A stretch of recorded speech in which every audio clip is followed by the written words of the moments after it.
जो वाक़या आज मैं आपको सुनाने जा रहा हूँ, ये मेरे साथ आज से कुछ साल पहले ही पेश आया, जब मैं जॉब सर्च कर रहा था, जिसकी वजह से मुझे लॉस एंजलिस मूव करना पड़ा। कुछ दिन होटल में रहने के बाद मुझे 2 कमरों पर बना एक अपार्टमेंट मिल गया।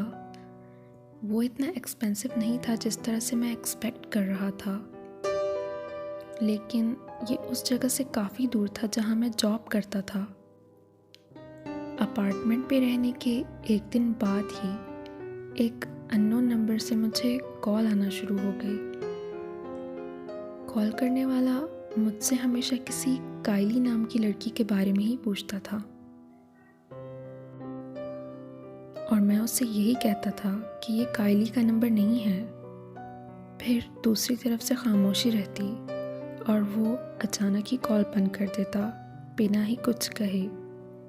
मेरे साथ ऐसा 2-3 दिन से ही हो रहा था कि वो मुझे मुसलसल कॉल कर रहा था और हमेशा काइली के बारे में ही पूछता। फिर अगले दिन दोबारा से उसने मुझे कॉल की तो मुझे बहुत गुस्सा आया, क्योंकि मैं बहुत डिस्टर्ब हो गया था एक कॉल बार बार आने की वजह से। मैं उस पर चिल्लाया और उससे कहा कि आइंदा के बाद मुझे कभी कॉल मत करना, और ये कहकर मैंने कॉल बंद कर दी।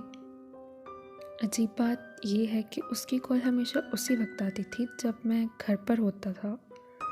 इसके अलावा मुझे अपार्टमेंट में कुछ अजीब सा भी महसूस होता था, जैसे कि किसी की प्रेजेंस। मुझे कुछ समझ में नहीं आ रहा था कि मुझे ये सब कुछ क्यों महसूस हो रहा है। एक दिन मैं अपने नेबर से बात कर रहा था उसके गैराज में, तो उसने मुझे एक बहुत ही अजीब बात बताई कि 2 साल पहले इस अपार्टमेंट में एक लड़की रहती थी जिसने सुसाइड कर ली थी, और उसका नाम काइली था। लेकिन आज तक उसकी सुसाइड की वजह पता न चल सकी।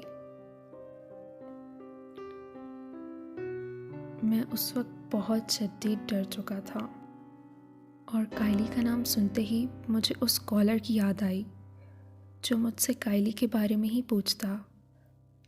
लेकिन ये बात मैंने अपने नेबर को नहीं बताई, क्योंकि मैं जानता था कि वो मेरा यकीन नहीं करेगा और मजाक उड़ाएगा। फिर मैं अपने अपार्टमेंट में वापस आ गया और बहुत ज़्यादा हिम्मत करके उस अननोन कॉलर को कॉल की। मैं उस वक्त के जज्बात अपने अल्फाज में नहीं बता सकता कि मैं उस वक्त क्या फील कर रहा था, लेकिन फिर भी मैंने उसको कॉल की, क्योंकि मैं जानना चाहता था कि वो मुझे क्यों कॉल करता था और हमेशा काइली के बारे में ही क्यों पूछता था, और ये भी कि उसको मेरा नंबर कहाँ से मिला, जबकि मैंने अपना नंबर सिर्फ ऑफिस में कुछ ही लोगों को दिया हुआ था। मैं उसको कॉल करता रहा, लेकिन उसका नंबर ऑफ था। मैं बहुत डरा हुआ था, लेकिन कुछ दिन बाद मैं इस बात को भूल गया और नॉर्मल हो गया। लेकिन कुछ अजीब सी चीज़ें फिर भी मुझे महसूस होती थीं, जिसकी वजह से मैं बहुत डर जाता था और परेशान भी होता था। जैसे मेरी एक चीज़ का एक जगह से दूसरी जगह मिलना, और कभी कभी तो बिल्कुल ऐसा लगता था जैसे कि कोई मेरा नाम ले रहा हो। लेकिन मैं इन सब चीज़ों को इसलिए भी इग्नोर कर रहा था क्योंकि इतनी बड़ी सिटी में इतने कम रेंट पे कोई दूसरा अपार्टमेंट मिलना मेरे लिए बहुत मुश्किल था। दिन इसी तरह से गुजरते रहे कि फिर एक रात मेरी आँख किसी की बहुत शदीद चीख की वजह से खुली, जो कि दूसरे कमरे से ही आ रही थी।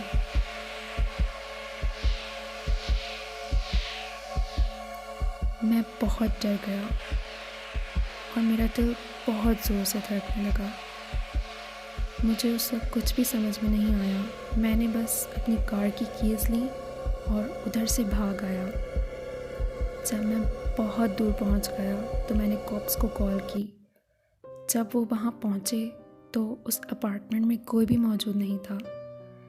इसके बाद मैं बहुत डर गया और मुझे इस बात का यकीन हो गया कि वाकई वो अपार्टमेंट हॉन्टेड है।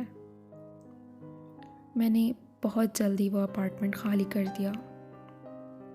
इस बात को बहुत अरसा गुजर चुका है, लेकिन आज भी मैं सोचता हूँ कि मेरे साथ वहाँ पे सब कुछ क्या हुआ, और ये भी कि वो कॉलर कौन था। दोस्तों, अगर आपको मेरी वीडियो पसंद आई है तो इसको लाइक ज़रूर करना और मेरे चैनल को सब्सक्राइब करना मत भूलना।